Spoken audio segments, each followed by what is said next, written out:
What's up, YouTube? It's TN back with another video. Today's video is going to be something that's out of the ordinary, and it's going to be my opinion on the whole interviewing process, job hunting process within the tech industry, and specifically within software engineering.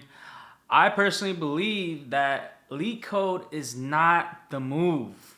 Yes, I said it first, or maybe not the first, but hear it here first. Leetcode is not the move. My personal opinion on the matter is that you can do so many Leetcode problems and still not get jobs, and that's the reality of things. Me myself, I done some Leetcode problems, but from first-hand experience, I don't believe that Leetcode is the end-all, be-all to getting a job within the tech industry. I know a bunch of people that have done hundreds of Leetcode problems and still struggle on the interview process itself. And my opinion on the matter, well, the interview process is what? An interview process. Yes, there are technical rounds. Yes, there are technical interviews, but there's a lot better ways to practice those technical interviews outside of just the Leetcode and algorithms and memorizing those algorithms. And don't get me wrong, it's important to understand and to know the foundation of algorithms, right? To understand data structures, to understand like what a stack is, what a queue is, what a tree is, maybe even a heap if you want to go that far. But I don't ever remember ever using a heap when it came to a technical round interview. I think stacking the queue like got me very far in interview process to many final rounds, and I think understanding like dynamic programming a little bit is good enough to pass those final round interviews. But the thing is, with interviewing, it's the same with all job interview processes. And all job interview processes are very biased, right? And what I mean by that is that you can understand and know and memorize every single Leetcode problem or algorithm problem there is out there, and you can still get a no just because that day you showed up and the person that's interviewing you might not have a good day. They might not vibe with you. They might not even look like the way you look. That's the sad reality of things. People might not admit that, but the problem is that's the problem. People have their biases and they're not gonna admit it, whether you like it or not. And there might be like some quotas they might be looking for. They might not even be looking for the most technically knowledgeable person. They might be looking for someone that's more extroverted or different. That like they might be meeting some diversity quota. So you can just be studying all these problems and knowing all these things, but then at the end of the day, you might not get the job because of these other factors and variables a part of the process.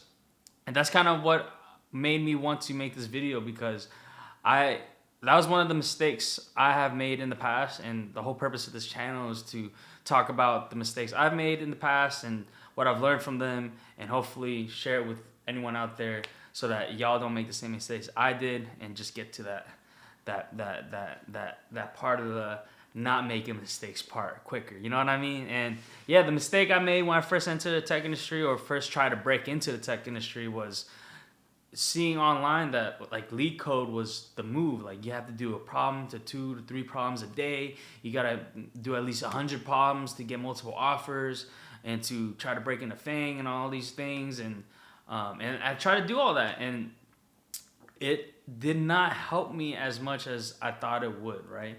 I think doing the foundational problems and understanding data structures, like I said before, was important, but like doing it every single day, getting reps in, wasn't like very applicable to me personally. And I think, and again, this is all opinion, y'all might, differ in opinion, but I think the best way practicing for a technical interview is just technically interviewing, because you're essentially, hitting multiple birds with one stone. You might end up with an offer doing these things.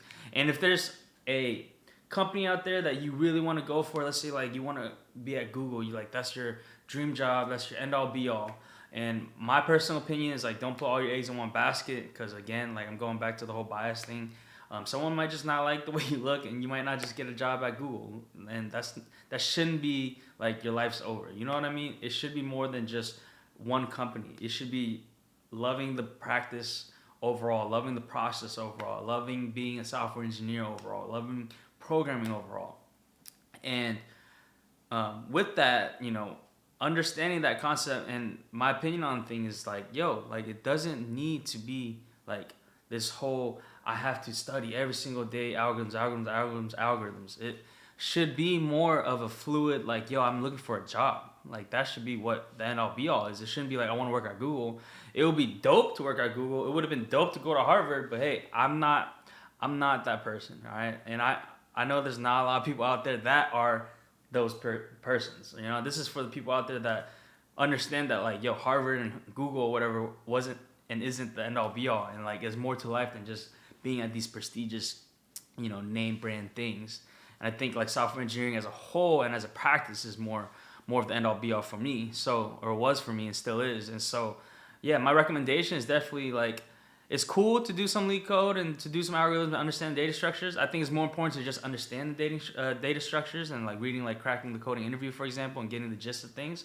And then having that foundational knowledge and taking it with you to actual interviews and just keep applying, keep interviewing, because you'll get job interviews and then you'll get a bunch of technical round interviews. And I think I tried to apply the numbers game to it, right? I just tried to do a bunch of interviews back to back to back. And after a while, like, the practice came with the practice, right? Like, every technical round interview made me better, because the problems might never ever always the problems aren't always going to be the same problems. That's the thing. I think there's a metaphor that I learned previously from one of my mentors back in the day that told me, with Leetcode and all these algorithms, and try to study all these things over and over again, and then you get into this like study loop, right? You get into the study loop, this study bubble, this study trap, where you end up not getting a job because you don't have enough interview practice. You don't have enough interview experience.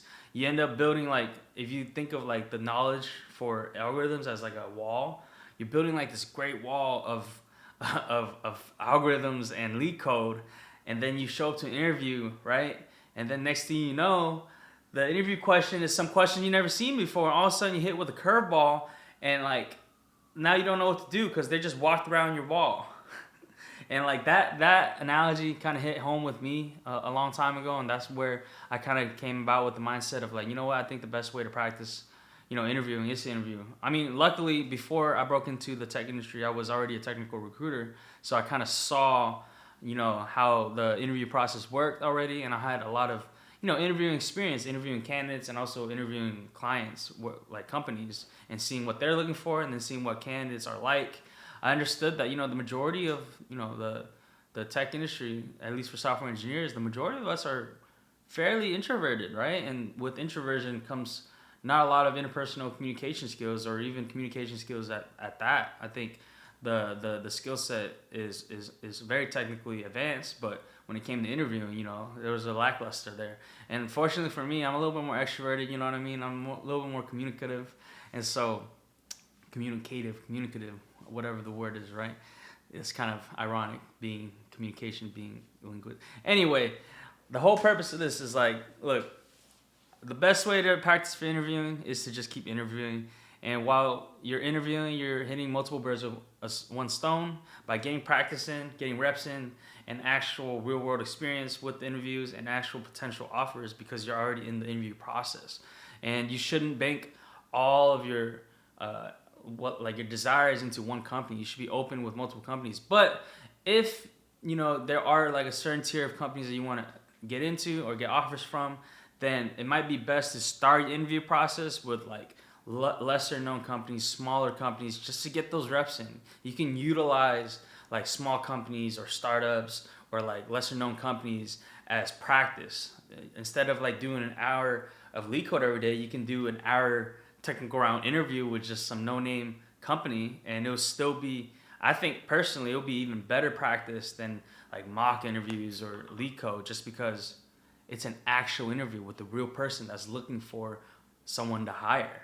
And so, yeah, that's really my advice there, and I think it's worked really well for me. I mean, I've worked over 7 tech jobs now in the last I'd say since 2019. It's been about 4 years now. I've gotten offers at almost 10 different companies, and accepted 7 out of the 10. And I didn't switch my mindset into accepting everything until after my first job. And I talked about that in a previous video, so if you guys haven't checked that one out, please do check that one out. It was a video about me working multiple jobs. simultaneously in the tech industry and how I went about that whole practice or process. But yeah, practice interviewing by interviewing. That's the video. And so I'm gonna catch y'all next time. Happy Thanksgiving, and stay tuned. Peace.